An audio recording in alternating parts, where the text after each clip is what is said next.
I am delighted to introduce Leone Prince. It's so great when you just can Twitter private message your friends to ask them to do something, and then like a month later, they're like, what did I agree to?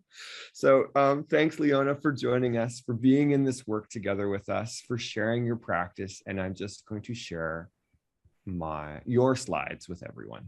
Thank you so much, Leyton, and welcome everyone. Like you said, Sai Suzy, Leone Prince, Narutan Watsanatsan, Laksamasi Watsanatsan. And so that means I'm from the Lake Babi Nation, as you see in my name title, and I belong to the Laksamasi or Beaver Clan. We are a matriarchal society. Welcome everyone. And right now I am here, and this is very important, and this has been a thread throughout this whole evening together of acknowledgement of territory. Right now I'm coming to you from the traditional unceded territory of the Tsilkazko people, the Burns Lake Band, and I both live and work on their territory, and we'll just get to it. Next slide. So our learning objectives ground us in what we're going to be talking about today. How do we use personal story to ground our work and help us reflect? What are potential barriers to equity work or inclusion work or diversity work? And then how do we integrate Indigenous worldviews and knowledges into our classroom seamlessly? Slide. So there's a big, bold statement here, and is that everything you need to know about honoring diversity and honoring students can be done in fish camp. I was on a road trip with my superintendent, Manu, and way back in 2017 when you could drive in a car with other people. And we were talking about this experience I had in fish camp. Every year, part of my seasonal rounds is to go out to this place. This is Needowat's Old Fort, British Columbia. You can only get there by boat. This is where my two matriarchs in my family, my late Auntie Robbie and my Auntie Marlene, have their fish camp, and where they live primarily in the summer and throughout the year. And so one of the things that grounds me as an Indigenous person, as an educator, and helps fill my bucket, I'm actually going to start my timer. Shelley's experience scared me. One of the things that helps me ground myself and gets me ready for the upcoming school year and recharges my batteries is this piece. To live amongst my family and my community and participate in something that has been practiced in various ways throughout our entire family history since time immemorial. And I was talking to Manu and I said, you know what, fish camp is the most inclusive environment ever. And if we're going to learn something in education, we can learn it from this community, of this practice and this community. And I said, because there are tons of people out there that wear the labels of intersectionality that we talk about and are some of the most marginalized people, but boy, do they shine out there during fish camp. And I said, I can think of a former student of our school district who had some, barriers. I wouldn't even call them barriers. It's just a part of who he was. He had some intellectual issues that stopped him from being successful in our system. And yet there, we trust him with, you'd see that beautiful boat, my aunt's Quintucka, which means runs around, her boat, and we trust him with our boats. We trust him with our safety. He is a masterful hunter, and it's just an incredibly important part of our community. We don't think about the deficit model in fish camp. And the interesting thing is that when you go out to fish camp, the first thing you do is you're assigned tasks, and they have varying levels of difficulties, and you get to go through all of them. The first is cleaning the fish. Often this is done by children. They go and they're cleaning it out after it's cut. You see one of the major jobs here is untangling the fish. And then there's cutting and packing and processing, all of which we go through again and again. This could be hundreds of fish in a day to support the community and nourish the community. And there's no shame in not being good at one of the subjects or areas of this process, which is generosity and reciprocity, giving back to your community and taking care of your family. And wouldn't it be great if in our schools we had a community that took care of everybody, didn't label them, and honored them for their strengths? And so one of the least favorite job, but the job that I do well is untangling fish, because I have problem solving skills. And so I've dabbled in cutting, and I've dabbled in packing and hanging, and my fine motor skills aren't that great, and I'm fair with a knife, but never have I been shamed at my inability to fillet like my cousin who took this photo, Carmen, who's a chef, and her knife skills are amazing, right? So we hold each other up in this community and just celebrate each other's strengths, and we all work together towards a common goal.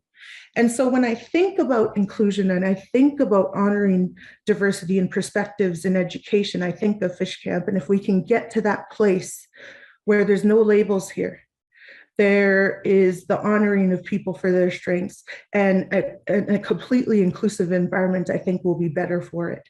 And so that is how I think of inclusion. That's what I think about in terms of equity and honoring and children. I think about this very old, very community-based, a community of learners and teachers and guides. And this practice has been going on forever. So if we can find a way to take that learning and embed it in our education system, we'll be better for it, because none of the people out there feel shamed or marginalized. They all feel honored for their gifts. Slide. So I've been thinking about this lately because it's really relevant in the work that I'm doing right now with my team. I have a huge team, and in our work in equity, inclusion, and honoring diversity. And there are potential barriers, and there's the large level barriers that exist, and then the personal barriers that exist. So I'm going to talk about two of those barriers because I think it's really important for this conversation. I'm also going to have a drink. I'm getting a bit parched, and I have a video out there where you can tell my mouth is totally dry, and it makes me cringe when I see it. So on the left, this is fear. Fear is the biggest barrier for any work. I'm speaking specifically about Indigenous education because that's the work that I do primarily. But you can extrapolate this to any area of inclusion, diversity, and equity. And so fear is one of those things that I talk to educators about often. And it's because it's the one thing that is limiting the potential for all of us within this province. And I want to validate that fear. And I'm going to tell you a story about how I was put in the shoes of educators. I had my own experience with this because often educators are like, well, I don't want to say, the wrong thing or do the wrong thing. They feel like they're going to trip up and there's going to be repercussions for it. So a few weeks ago, I was invited to this meeting, and it was to figure out a way that we can come together in this province, different folks in the province, to support our two-spirited students, Indigenous students that are part of the LGBTQ2 plus community. And I felt like a fish out of water.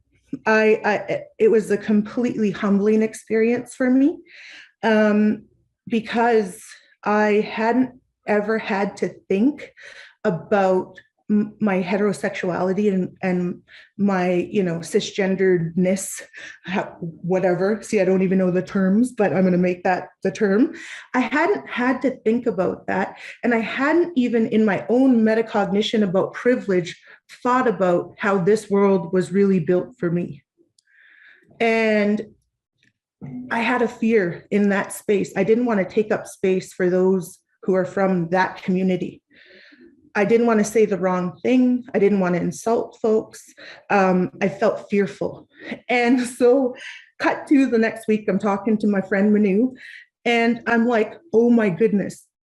I told him about this experience in this meeting, and I was like, I know what it's like for a non-Indigenous teacher to try to teach Indigenous things. I had never been put in that place because everywhere I go, I talk about Indigenous education. This was a different thing that we were talking about, and I wasn't entirely comfortable with it. And I hadn't fully recognized my privilege. It's one of the things that we have to do in this work is recognize our both earned and unearned privileges if we're going to move forward. And boy, did my list grow. And I sat there and just in amazement because I had never really considered some things. And that's just it. We're not doing these things intentionally. And intentionality is one of the biggest tools that we can use to sort of dissolve our fear. If we know as educators in this province that we're trying to do work in Indigenous education or other types of education with good intentions, then we should be held up and we should feel good that we're doing things in a good way. You hear a ton of Indigenous folks saying doing things in a good way, and really what it means with good intention for the betterment of everybody. So that's one of those things, and I want to acknowledge fear and how we can overcome fear, and that's through good intentions and ask. And I told another group, I was like, when in doubt, ask. When in doubt, speak it out. Like, name your fears and go find knowledge holders to help you through that. I don't want to tax all the Indigenous education folks, but we're at a time when people are being courageous and trying to take risks in this work that they need support as well. And so I call out to all of my folks in Indigenous education who are already doing that work of support to just keep that in mind, that if we're asking people to take risks, then we need to help shoulder the responsibility if there are any repercussions. But we'll go into more how to integrate things. This is the overarching themes that I'd like to talk about, but I'll give you some practical examples to help cement your knowledge. So the other barrier is this thing called cognitive dissonance. And the first time I heard this was a couple of years ago. My research partner, bestie, Dr. Dustin Louie, said this, and it was the first time I'd heard it, but not the first time I'd experienced it. And it is the conflict that people have when something that they believe to be true or assume to be true gets contradicted by new information. And we see this when we talk about Indigenous history and knowledges, because the history of this country has assumed or believed certain things about Indigenous folks, Indigenous histories and experiences. And when the discoveries into Kamloops happened, I seen a lot of cognitive dissonance, and people don't, it's not that they don't want to understand. I think it's especially when things are really conflicting with their beliefs that they rely on this and they'll push back, right? And it's through no fault of their own. This is just something that happens in the minds of people, right? But it exists, and it is one of the barriers to the work that we're doing here within the middle years in the work that we're talking about today.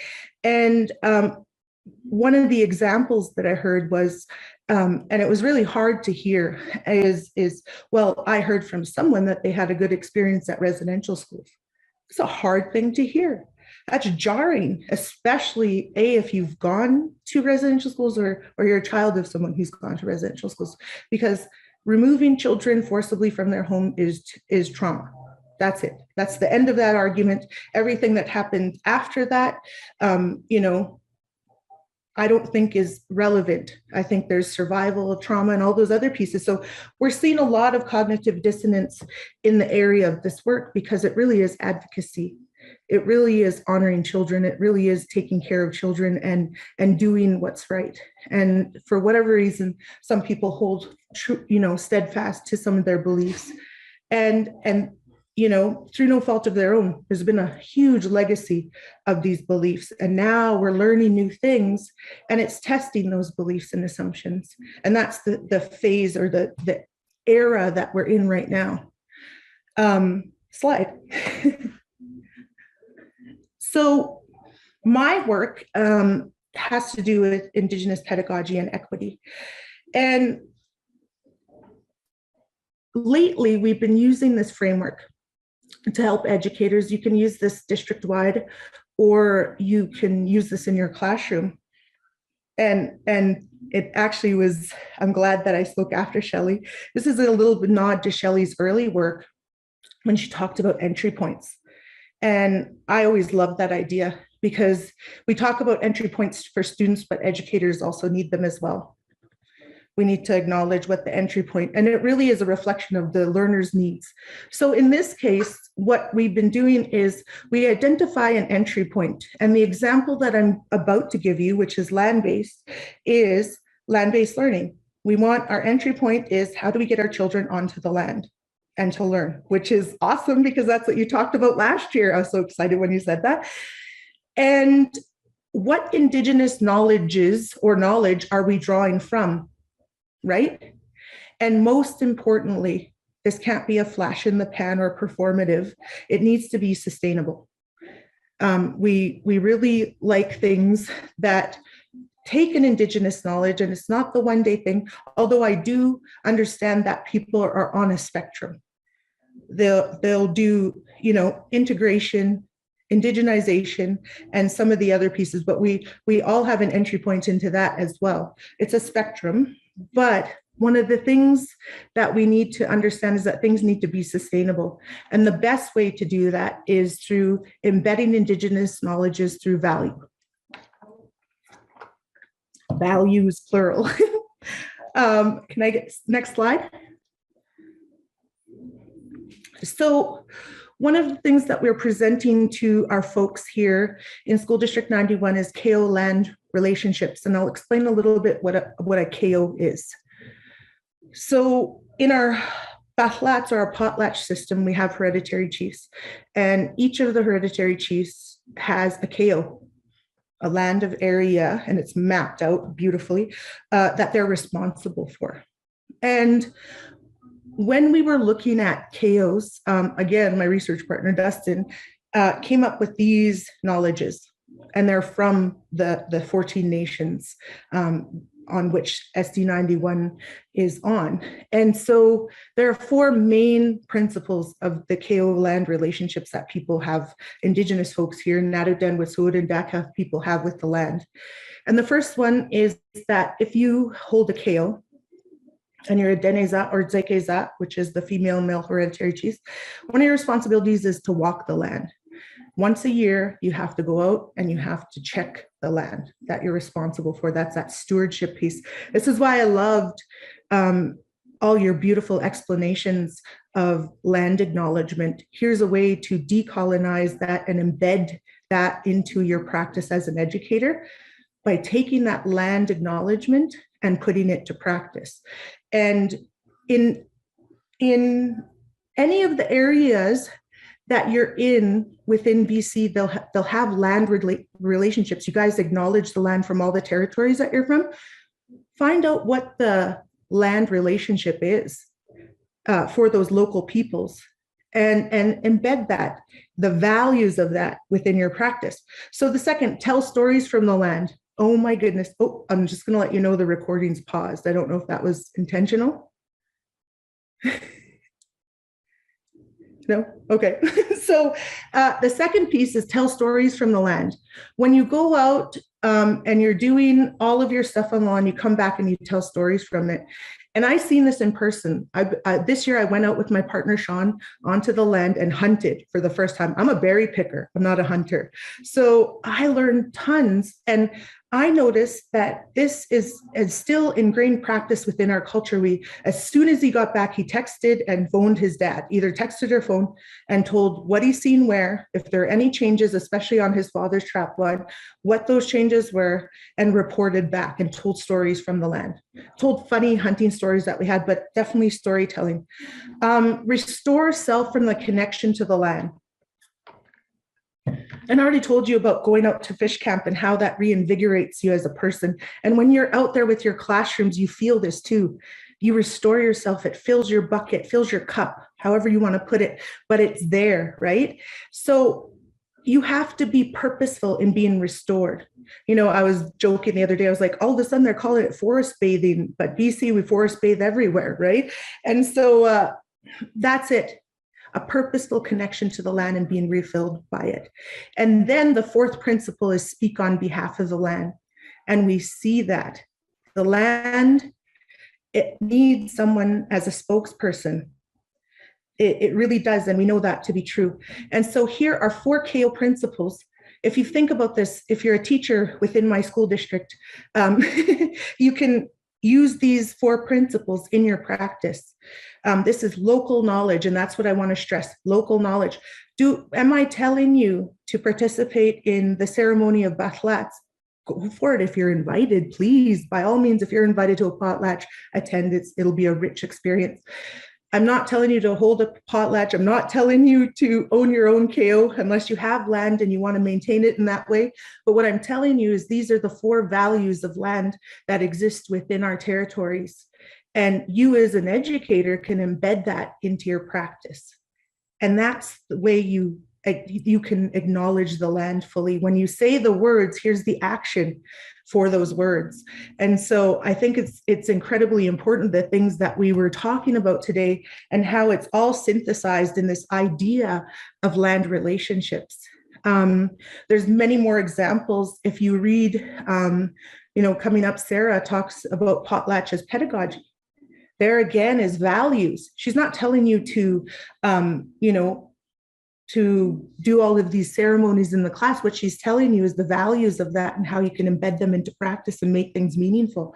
So, and it's crazy to me as I think about leadership and governance and education, because those are all embedded in our potlatch system.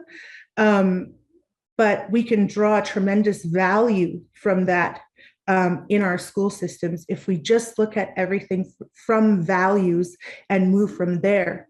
And it kind of makes you think of it does make you think of the First People's principles of learning.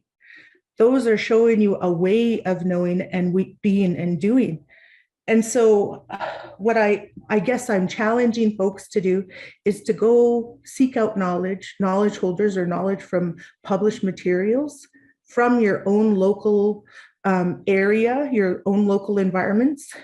Look at the values, because there's look at these 4 values, just beautiful, of way engaging with land-based education. And then drawing out those values and those beliefs and those knowledges and worldviews of Indigenous folks on the land that you acknowledge in words, and then embed them and practice them. That's sustainable. That's a change in mindset. When we talk about, at the beginning of this, Denise talked about equity.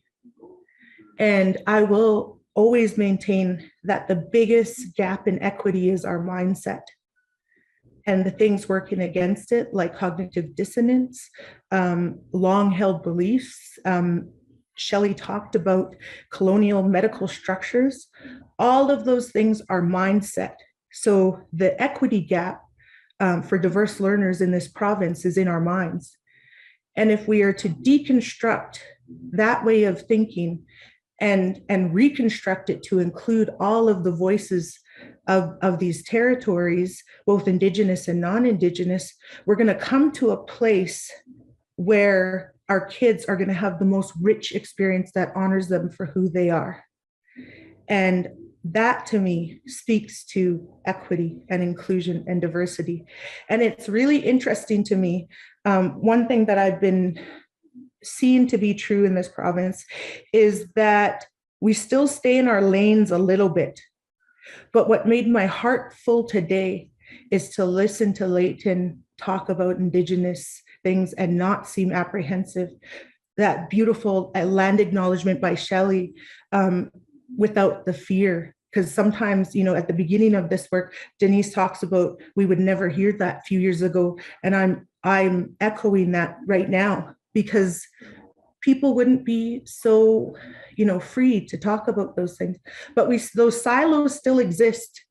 I think the inclusion folks, the folks from our LGBTQ2 plus community, the Indigenous folks, we all need to get together, because I think our silos still exist.